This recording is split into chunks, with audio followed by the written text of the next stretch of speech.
Hi class, so for today's topic, I've chosen homelessness, the problem, cause, and solution to beat the record and to help people that are in need.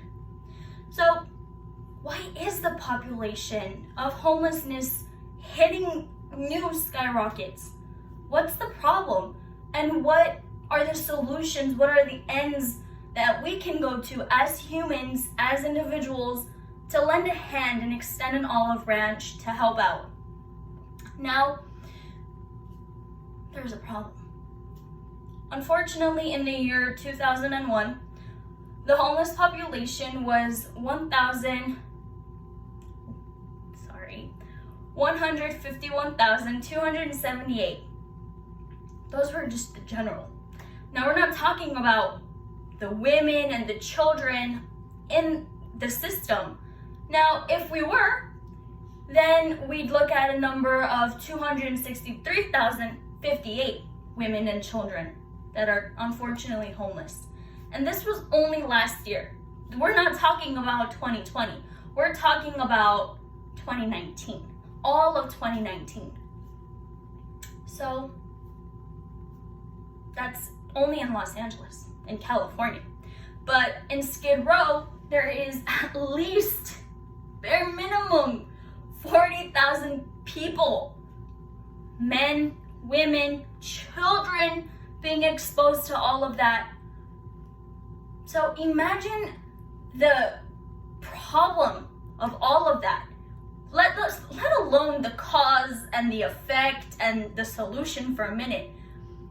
With each year that the problems are increasing, the homeless population rising, of course, there is an unfortunate problem.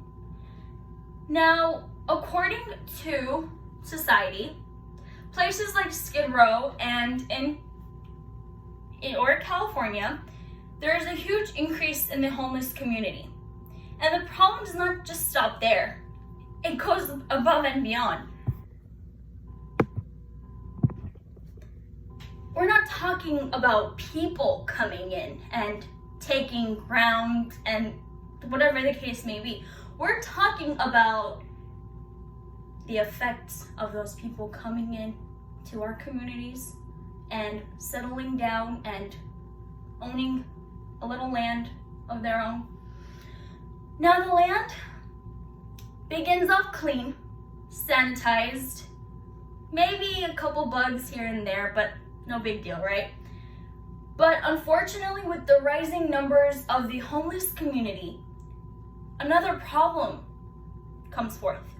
This problem has to do with rats, feces, and the whole chaos behind it.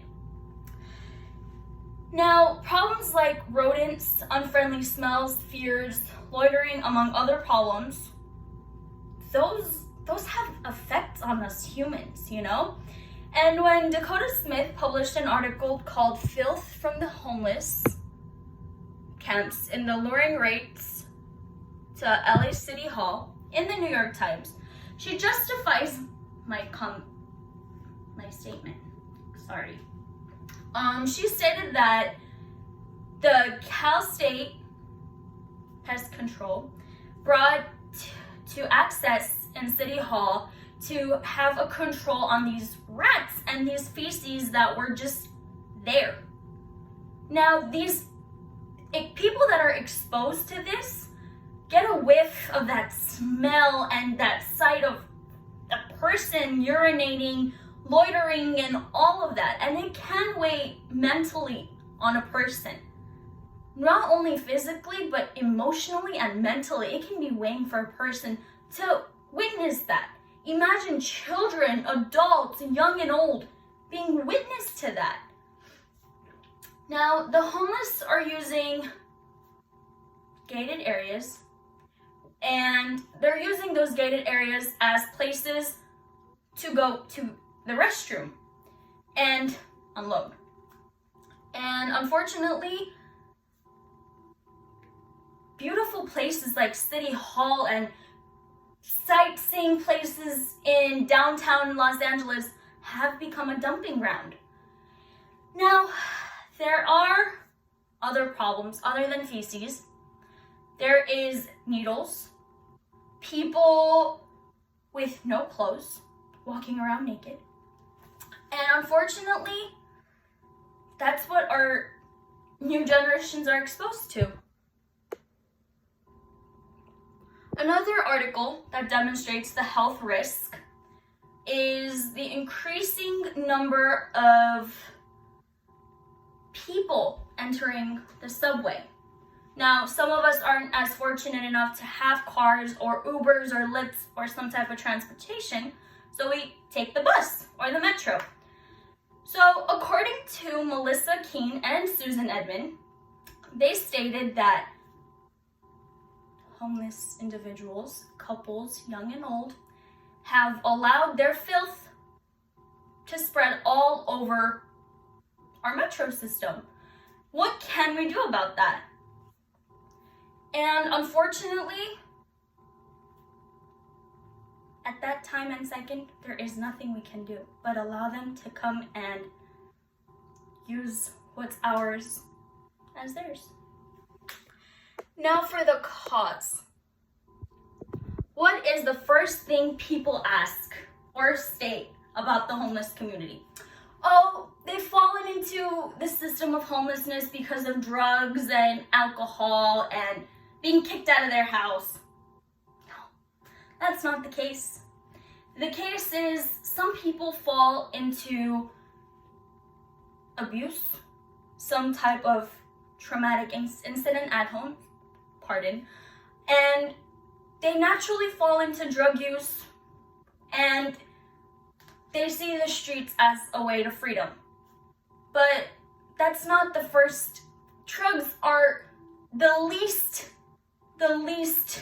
close thing to a person ending up being homeless. Now, for the solution, the best part of it all. So throughout all of this, what can we do to help those individuals that have been tossed into the street? What can we do to spark a change and to bring happiness and joyfulness back into these people's lives? So, did some research and found out that there is 3 ways to prevent homelessness. First of which is called the Upstream Project.